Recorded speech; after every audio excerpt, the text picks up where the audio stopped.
Hi friends, welcome back. IQ Neo 10 ആണ് എൻ്റെ കയ്യിലിരിക്കുന്നത്. കഴിഞ്ഞൊരു മാസമായിട്ട് നമ്മൾ ഉപയോഗിച്ചുകൊണ്ടിരിക്കുകയാണ്. നമുക്കറിയാം അത്യാവശ്യം നല്ലൊരു ഗെയിമിംഗ് ഫോണാണ്, ഗംഭീര സാധനമാണെന്നൊക്കെ നമ്മൾ അൺബോക്സിങ്ങിൽ പറഞ്ഞിട്ടുണ്ടായിരുന്നു. അതിനപ്പുറത്തേക്ക് അൺബോക്സിംഗ് വീഡിയോ നമ്മുടെ ചാനലുണ്ട് കേട്ടോ, കാണാത്തവരുണ്ടെങ്കിൽ കണ്ടു നോക്കുക. അതിനപ്പുറത്തേക്ക് ആ ഫോൺ ഒരു മാസം ഉപയോഗിച്ച് കഴിയുമ്പോൾ ഇപ്പോഴേക്കും എനിക്ക് തോന്നുന്നു ഇതിൻ്റെ ഗെയിമിംഗ് പെർഫോമൻസ് ഒക്കെ അതേപോലെ സ്റ്റേബിൾ ആയിട്ടുണ്ടോ, 144 FPS ഗെയിം കിട്ടുന്നുണ്ടോ, അതേപോലെ ക്യാമറ എങ്ങനെയുണ്ട്, സോഫ്റ്റ്വെയർ അപ്ഡേറ്റ് ഒക്കെ കഴിഞ്ഞു, ക്യാമറ എങ്ങനെയുണ്ട്, സാമ്പിൾ അടക്കം കാണിച്ചു തരാം. എല്ലാം ഞാൻ ഒരു മാസത്തിന് ശേഷമുള്ള എൻ്റെ എക്സ്പീരിയൻസ് ആണ് ഈ വീഡിയോയിൽ ഷെയർ ചെയ്യാൻ പോകുന്നത്. സോ കണ്ടു നോക്കുക, എന്നിട്ട് നിങ്ങൾ പറയുക എങ്ങനെയുണ്ട് ഈ ഫോൺ എന്നുള്ള കാര്യം. സോ ആദ്യം തന്നെ നമുക്ക് ഈ ഫോണിൻ്റെ മെയിൻ ഘടകം ഗെയിമിങ്ങും സെറ്റപ്പ് ഒക്കെയാണ് നമുക്കറിയാം. പക്ഷേ എന്നാലും ഈ ഫോൺ കയ്യിലോട്ട് എടുക്കുമ്പോൾ നമുക്ക് ആദ്യം വരുന്നത് ഇതിൻ്റെ ഡിസൈൻ്റെ ഭാഗമാണ്. അതുകൊണ്ട് ഡിസൈൻ എങ്ങനെയാണെന്ന് ചോദിച്ചു കഴിഞ്ഞാൽ പ്രത്യേകിച്ച് അങ്ങനെ മാരകമായിട്ടൊന്ന് പറയാൻ തോന്നിയ സംഭവങ്ങളൊന്നുമല്ല, സാധാരണ ഒരു ഡിസൈനാണ്. നിങ്ങൾക്ക് ഇവിടെ കാണാം. കളറൊക്കെ 2 കളർ വരുന്നുണ്ട്, ഇൻഫേർണോ റെഡ്, അതേപോലെ തന്നെ ടൈറ്റാനിയം ക്രോം. നിങ്ങൾക്ക് ഇഷ്ടമുള്ള കളർ നോക്കിയിട്ട് ചൂസ് ചെയ്യാം. വെയിറ്റ് 206 ഗ്രാമേ വരുന്നുള്ളൂ. 8.9 mm ആണ് ഇതിൻ്റെ തിക്നെസ്. സ്ലിമ്മാണ്. സ്ലിം എന്ന് വെച്ചാൽ ഡീസൻ്റായ ഒരു തിക്നെസ്സാണ്. സോ ഓവർ വെയിറ്റ് എന്നോ അല്ലെങ്കിൽ കുറഞ്ഞ വെയിറ്റ് എന്നോ കട്ടി കൂടുതലെന്നോ കുറവെന്നോ ഒന്നും പറയാൻ ഒക്കെ ഒരു ശരാശരി നിലവാരത്തിൽ ഭംഗിയായിട്ട് കൊടുത്തിരിക്കുന്നു. IP65 വാട്ടർ റേറ്റിംഗും ഉണ്ട്. IR ബ്ലാസ്റ്ററും കാര്യങ്ങളും കൊടുത്തിട്ടുണ്ട്. ഡുവൽ നാനോ സിം സപ്പോർട്ട് ചെയ്യുന്നുണ്ട്. Type C port, speaker Gill, എല്ലാ സംഭവങ്ങളും ഇതിനകത്തുണ്ട്. പ്രത്യേകിച്ച് പരാതിയൊന്നും പറയാനില്ല.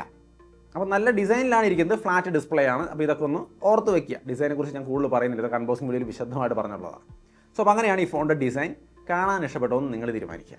നമുക്കിതിൻ്റെ ബാക്കി ഘടകങ്ങൾ പറയാം. ആദ്യം തന്നെ നമുക്ക് ഡിസ്പ്ലേ എങ്ങനെയുണ്ടെന്ന് നോക്കി കഴിഞ്ഞാൽ ഈ കാണുന്ന തരത്തിൽ 1.5K 144 ഹെർട്സിൻ്റെ നല്ല നൈസ് ഡിസ്പ്ലേ ആണ്. അതും AMOLED ഡിസ്പ്ലേ തന്നെയാണ് കൊടുത്തിരിക്കുന്നത്. 2000 നിറ്റ്സിൻ്റെ ഹൈ ബ്രൈറ്റ്നസ് മോഡാണ് വരുന്നത്. പീക്ക് ബ്രൈറ്റ്നസ് 5500 നിറ്റ്സ് ആണ്. OTT പ്ലാറ്റ്ഫോമുകളിലൊക്കെ HDR പ്ലേബാക്കും കാര്യങ്ങളും കിട്ടുന്നുണ്ട്. 4320 ഹെർട്സിൻ്റെ PWM ഡിമ്മിങ് വരുന്നുണ്ട്. വീഡിയോ ഒക്കെ ഞാൻ അവിടെ പ്ലേ ചെയ്ത് കാണിച്ചു. നിങ്ങൾക്ക് ഇഷ്ടപ്പെട്ടോ നോക്ക്. എനിക്ക് യാതൊരു വിഷയം തോന്നിയില്ല. നല്ല ഡിസ്പ്ലേ ക്വാളിറ്റിയാണ്. വിഷ്വൽ ക്വാളിറ്റിക്ക് വിഷയമേ ഇല്ല. ഡുവൽ സ്റ്റീരിയോ സ്പീക്കറും വരുന്നുണ്ട്. സൗണ്ട് ക്വാളിറ്റിക്കും കുഴപ്പമില്ല. So media consumption area nice ആയിരുന്നു. ഈ കഴിഞ്ഞ മാസം നമ്മൾ ഉപയോഗിച്ച് വരുമ്പോൾ എല്ലായിടത്തും ഡീസൻ്റ് ആയിട്ട് തന്നെയാണ് ഫീൽ ചെയ്തത്. സോ ഡിസ്പ്ലേയുടെ പോയിന്റ് ഓഫ് വ്യൂ വിഷയങ്ങളില്ല. നൈസായിരുന്നു. വിഷയമില്ല എന്ന് പറയുമ്പോൾ HDR കണ്ടന്റുകൾ OTT സ്ട്രീം ചെയ്ത് കാണുമ്പോഴായാലും വിഷയങ്ങളൊന്നുമില്ല. ഗെയിം കളിക്കുമ്പോഴായാലും നമുക്ക് ഡിസ്പ്ലേയുടെ ഭാഗത്ത് വേറെ വിഷയങ്ങളൊന്നും വന്നിട്ടില്ല. എല്ലാം നൈസായിട്ട് വർക്ക് ചെയ്തു. വെറ്റ് ടച്ച് ടെക്നോളജി ഒക്കെ ഉണ്ട്. അതായത് നമ്മുടെ നനഞ്ഞ കൈ കൊണ്ടൊക്കെ ടച്ച് ചെയ്താലും വർക്ക് ചെയ്യുന്ന തരത്തിലുള്ള സൗകര്യങ്ങളുള്ളത് കൊണ്ട് ഡിസ്പ്ലേയുടെ ഭാഗത്ത് നിന്ന് നമുക്ക് യാതൊരു ടച്ച് റെസ്പോൺസ് ഇഷ്യൂ പോലുള്ള കാര്യങ്ങളൊന്നും വന്നിട്ടില്ല. ഡിസ്പ്ലേ പക്കാവാണ്. സോ ഓവറോൾ ഡിസ്പ്ലേയുടെ പോയിന്റ് ഓഫ് വ്യൂ വേറെ വിഷയങ്ങളൊന്നുമില്ല. നൈസ് ആൻഡ് ക്ലീൻ ആണ്. ഇനി ഇതിൻ്റെ പെർഫോമൻസ് നോക്കിക്കഴിഞ്ഞാൽ യാതൊരു വിഷയമില്ലാത്ത നൈസ് പെർഫോമൻസ് നമുക്ക് അൺബോക്സിംഗ് വീഡിയോയിൽ ഞാൻ പറഞ്ഞിട്ടുണ്ടായിരുന്നു. അതിവിടെയും ഇപ്പോഴും യാതൊരു വിഷയമില്ലാതെ കിട്ടുന്നുണ്ട്. സെറ്റപ്പാണ്. ഗെയിമുകൾ ഞാൻ മാറി പലതും കളിച്ച് നോക്കിയിട്ടുണ്ട്.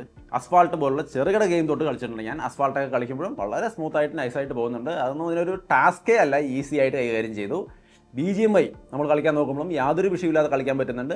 BGMI കളിക്കുമ്പോൾ അതിനകത്ത് കുറേയധികം ബെനിഫിറ്റുകളുണ്ട്. നമുക്ക് BGMI അല്ല, പല ഗെയിമിലും നമുക്ക് പല ഫീച്ചേഴ്സ് എക്സ്ട്രാ കിട്ടും. അതായത് ഇപ്പോൾ ഇതിൻ്റെ സൈഡിൽ നമ്മൾ BGMI എടുത്ത് കളിക്കാൻ തുടങ്ങുകയാണെങ്കിൽ അതിൻ്റെ മുകളിൽ ഗെയിമിൻ്റെ ഒരു ഏരിയ സെക്ഷൻ വരും. ഇങ്ങനെ ഈ സൈഡിൽ അതിൽ നമുക്ക് ചില ഫീച്ചേഴ്സ് എനേബിൾ ചെയ്താൽ 120 FPS already smooth ultra extreme എന്ന് പറയുന്ന സെറ്റപ്പിൽ നമുക്ക് BGMI നോർമലി ഇതിൽ കളിക്കാൻ പറ്റും. എന്നാൽ ഈ ഫ്രെയിം റേറ്റ് ബൂസ്റ്റ് എന്നുള്ള ഈ സംഭവം ഓൺ ചെയ്ത് കഴിഞ്ഞാൽ 144 FPS പിന്നെ നിങ്ങൾക്ക് ആ ഗെയിം കളിക്കാൻ പറ്റും. അപ്പോൾ 144 FPS വരെ ഗെയിം കളിക്കാൻ പറ്റുന്ന ഒരു സെറ്റപ്പാണ് ഈ ഒരു ഫോണിൽ കൊടുത്തിരിക്കുന്നത്. അത് അടിപൊളിയായിട്ട് വർക്ക് ചെയ്യുന്നുണ്ട്. അപ്പോൾ ആ രീതിയിൽ ഹൈ ഫ്രെയിം റേറ്റിൽ നമുക്ക് ഗെയിം ഈ ഫോണിൽ കളിക്കാൻ പറ്റും എന്നുള്ളതാണ് ഇതിൻ്റെ ഒരു വലിയ സവിശേഷത. സോ അപ്പോൾ അത് നമ്മൾ കണ്ടിന്യൂസ് ആയിട്ട് ഒരുപാട് കളിച്ച് നോക്കിയിട്ടുണ്ട്.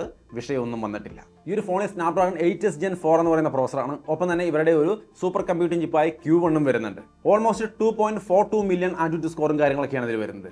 360 ഹെർട്സിൻ്റെ ടച്ച് സാമ്പിളിംഗ് റേറ്റ് ആണ് ഗെയിമിലൊക്കെ നമുക്ക് കിട്ടുന്നത്. 3000 ഹെർട്സിൻ്റെ ഇൻസ്റ്റാൻറ്റ് ടച്ച് സാമ്പിളിംഗ് റേറ്റും വരുന്നുണ്ട്. പിന്നെ 7000 mm VC കൂളിംഗ് സിസ്റ്റവും കാര്യങ്ങളും വരുന്നുണ്ട്. അതുകൊണ്ട് തന്നെ ഹീറ്റ് ആവുന്ന വിഷയം നമുക്ക് ഈ ഒരു ടൈമിനകത്ത് ഈ ഒരു ഫോണിൽ തോന്നിയിട്ടില്ല.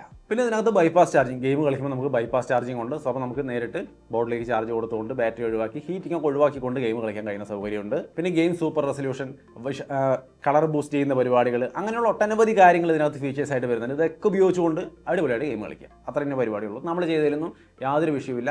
നമ്മൾ പല ഗെയിമുകൾ മാറി കളിച്ച് നോക്കി, എല്ലാം സെറ്റായിരുന്നു. LPDDR5X റാമും UFS 4.1 സ്റ്റോറേജ് ആണ് വരുന്നത്. 16 GB റാമിൻ്റെ വരെ ഓപ്ഷൻ നമുക്ക് ഇതിൽ അവൈലബിൾ ആണ്. ഒന്ന് ഇഷ്ടമുള്ളത് നോക്കിയിട്ട് ചൂസ് ചെയ്യാവുന്നതാണ്. സോ ടോട്ടലി പെർഫോമൻസിലും ഗെയിമിങ്ങിലും ഒന്നും വേറെ വിഷയങ്ങളേ ഇല്ല. നൈസ്. പിന്നെ ഗെയിമിൽ ബാറ്ററി എങ്ങനെ നിൽക്കുന്നു എന്നുള്ള ചോദ്യം പ്രധാനപ്പെട്ട ചോദ്യമാണ്. 7000 mAh ബാറ്ററി 120 വാട്ടിൻ്റെ ചാർജിംഗ് ഉണ്ട്. അതുകൊണ്ട് തന്നെ ആ ഭാഗത്തെക്കുറിച്ച് ചിന്തിക്കേ വേണ്ട. ടോപ്പ് ലെവൽ ബാറ്ററി ലൈഫും ഫാസ്റ്റ് ആയിട്ടുള്ള ചാർജിങ് സ്പീഡ് നമുക്ക് ഇതിനകത്ത് കിട്ടുന്നുണ്ട്. No tension. ഇനി ഇതിൽ ചിലർക്കുള്ള കൺഫ്യൂഷൻ, ഇതിൻ്റെ ക്യാമറ എങ്ങനെയുണ്ട്, ക്വാളിറ്റി എന്തെങ്കിലും കുഴപ്പമുണ്ടോ, അതായത് ഇപ്പോൾ ഒരു അപ്ഡേറ്റ് ഒക്കെ കഴിഞ്ഞ് വരുമ്പോൾ പലതും സംഭവിക്കും എന്നൊക്കെ പറഞ്ഞു കേട്ടിട്ടുണ്ട്. ഇപ്പോൾ കിട്ടിയ ഇമേജുകൾ നിങ്ങൾക്ക് ഇവിടെ കാണാം. ഇതാണ് ഞാനിപ്പോൾ ഏറ്റവും ലേറ്റസ്റ്റ് ആയിട്ട് ഇതിൽ എടുത്തിരിക്കുന്ന ഫോട്ടോസ്. എങ്ങനെയുണ്ടെന്ന് നോക്കുക. നിങ്ങൾക്ക് ഇഷ്ടപ്പെട്ടോ, സംഭവം കൊള്ളാവോ എന്ന് നോക്കിയിട്ട് നിങ്ങൾ തീരുമാനിക്കുക. നമ്മുടെ അൺബോക്സിംഗ് വീഡിയോ ചാനലിൽ കിടക്കുന്നുണ്ട്. വേണമെങ്കിൽ അത് കണ്ട് നോക്കുക. അതിൽ ഫോട്ടോസ് എങ്ങനെ ഉണ്ടായിരുന്നു നോക്കുക. ഇതും എങ്ങനെയുണ്ടെന്ന് നോക്കുക. എന്നെ സംബന്ധിച്ച് എനിക്ക് ഒരു പ്രശ്നവും തോന്നിയില്ല, നന്നായിട്ട് തന്നെയാണ് തോന്നിയത്. സോ ക്യാമറ വൈസും ഈ ഫോൺ അത്യാവശ്യം തരക്കേടില്ലാത്തൊരു സെറ്റപ്പ് തന്നെയാണ്. ഫ്രണ്ട് ക്യാമറയിലടക്കം 4K വീഡിയോ നമുക്ക് ഷൂട്ട് ചെയ്യാൻ പറ്റും. 4K ഫ്രണ്ട് ക്യാമറയിലും ബാക്ക് ക്യാമറയിലൊക്കെ ഷൂട്ട് ചെയ്യാൻ പറ്റും. അതിൻ്റെയൊക്കെ സാമ്പിൾ ഞാൻ അവിടെ കാണിക്കുന്നുണ്ട്, കണ്ടു നോക്കിക്കോളൂ. ഞാൻ ഒരുപാട് അങ്ങോട്ട് കാണിക്കുന്നില്ല, കാരണം ഓൾറെഡി അൺബോക്സിംഗ് വീഡിയോയിൽ ഞാൻ കാണിച്ചാണ്. അതിന് ക്വാളിറ്റിയിൽ വലിയ വേരിയേഷൻ ഒന്നുമില്ല, നല്ല ക്വാളിറ്റി ഉണ്ട്. അതുകൊണ്ട് പിന്നെ ഞാൻ കൂടുതലൊന്നും കാണിക്കുന്നില്ല. പക്ഷേ നിങ്ങൾ കണ്ടു നോക്കുക, വിലയിരുത്തുക, നിങ്ങൾക്ക് ഇഷ്ടപ്പെട്ടാൽ ചൂസ് ചെയ്യുക.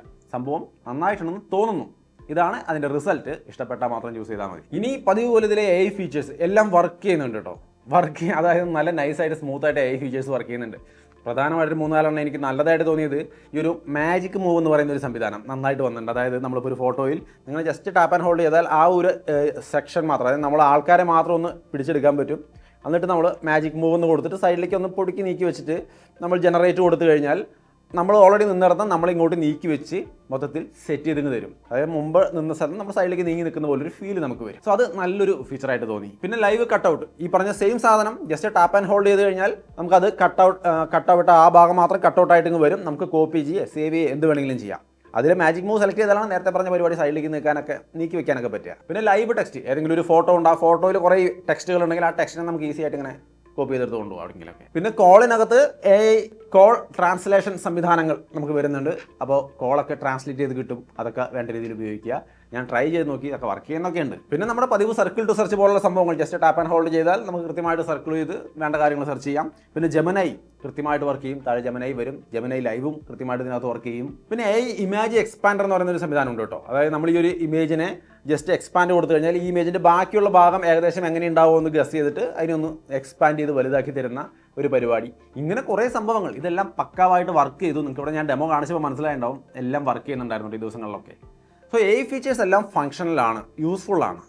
അത് നിങ്ങൾക്ക് എത്രത്തോളം ഉപകാരപ്പെടുന്നുള്ളൂ നിങ്ങൾ ചിന്തിച്ചു നോക്കുക. പിന്നെ ഇതിനകത്ത് പറയാനുള്ള പ്രധാനപ്പെട്ട സംഭവങ്ങൾ, നമുക്ക് നെറ്റ്വർക്കിൽ പ്രശ്നങ്ങളൊന്നും ഉണ്ടായില്ല. കാരണം ഇതിൽ അവരൊന്ന് പറഞ്ഞിട്ടുണ്ടായിരുന്നത് 24 ആൻറ്റിന സെറ്റപ്പും കാര്യങ്ങളൊക്കെയാണ്. അതുകൊണ്ട് നെറ്റ്വർക്കിൽ പ്രശ്നം ഉണ്ടാവില്ല എന്നാണ് പറഞ്ഞിട്ടുണ്ടായിരുന്നത്. പ്രശ്നം ഉണ്ടായില്ല, ഒരു വിഷയമില്ലാണ്ട് നൈസായിട്ട് ഉപയോഗിക്കാൻ പറ്റി. പിന്നെ Wi-Fi 7 ആണ്, ബ്ലൂടൂത്ത് 5.4 ആണ്. അതുകൊണ്ട് തന്നെ എല്ലാം നല്ലതാണ്, ടോപ്പാണ്. അതുകൊണ്ട് തന്നെ ഇതിനകത്ത് വേറെ കണക്ടിവിറ്റി ഇഷ്യൂസ് ഒന്നും ഉണ്ടായില്ല. പിന്നെ NFC സപ്പോർട്ടും കാര്യങ്ങളൊക്കെ വരുന്നുണ്ട്. FunTouchOS 15 ആണ് കേട്ടോ, Android 15 ബേസ്ഡ് ആണ്. ഇതിൽ 3 വർഷത്തെ ആൻഡ്രോയിഡ് അപ്ഡേറ്റും 4 വർഷത്തെ സെക്യൂരിറ്റി അപ്ഡേറ്റും കമ്പനി ഓഫർ ചെയ്യുന്നുണ്ട്. സോ കുറച്ച് കാലത്തേക്ക് ധൈര്യമായിട്ട് കൊണ്ടുവന്ന് ഉപയോഗിക്കാനുള്ള സൗകര്യമുണ്ട് ഇതിനകത്തുനിന്ന് സാരം. സോ ഓവറോൾ ഈ ഒരു ഫോണിൻ്റെ ഒരു മാസം ഉപയോഗിച്ച് കഴിഞ്ഞ് വന്നതിൽ എനിക്ക് തോന്നിയത് നല്ല ഡിസൈനിലും നല്ല ഡീസൻ്റ് ആയിട്ടുള്ള പെർഫോമൻസ്, യാതൊരു വിഷയമില്ല. ഗെയിമൊക്കെ 144 ഹെർട്സിൽ നൈസായിട്ട് കളിക്കാൻ പറ്റുന്ന, അടിപൊളിയായിട്ട് കൊണ്ട് നടന്ന ഫോട്ടോസും വീഡിയോസൊക്കെ വേണമെങ്കിൽ എടുക്കാവുന്ന, നല്ല ബാറ്ററി ലൈഫൊക്കെ ഉള്ള ഒരു നല്ല ഫോണായിട്ട് അന്ന് അൺബോക്സിംഗ് വീഡിയോയിൽ പറഞ്ഞതിനേക്കാൾ കുറച്ചും കൂടി നല്ലൊരു ഫീൽ നന്നായിട്ട് തന്നിട്ടുണ്ടായിരുന്നു.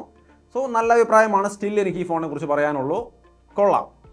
ഇതാണ് എൻ്റെ യൂസ്ഡ് എക്സ്പീരിയൻസ്. നിങ്ങൾക്ക് എന്ത് തോന്നി? അതേപോലെ ഇനി ഏതെങ്കിലുമൊക്കെ ഫോണുകളുടെ യൂസ്ഡ് എക്സ്പീരിയൻസ് ഷെയർ ചെയ്യണോ?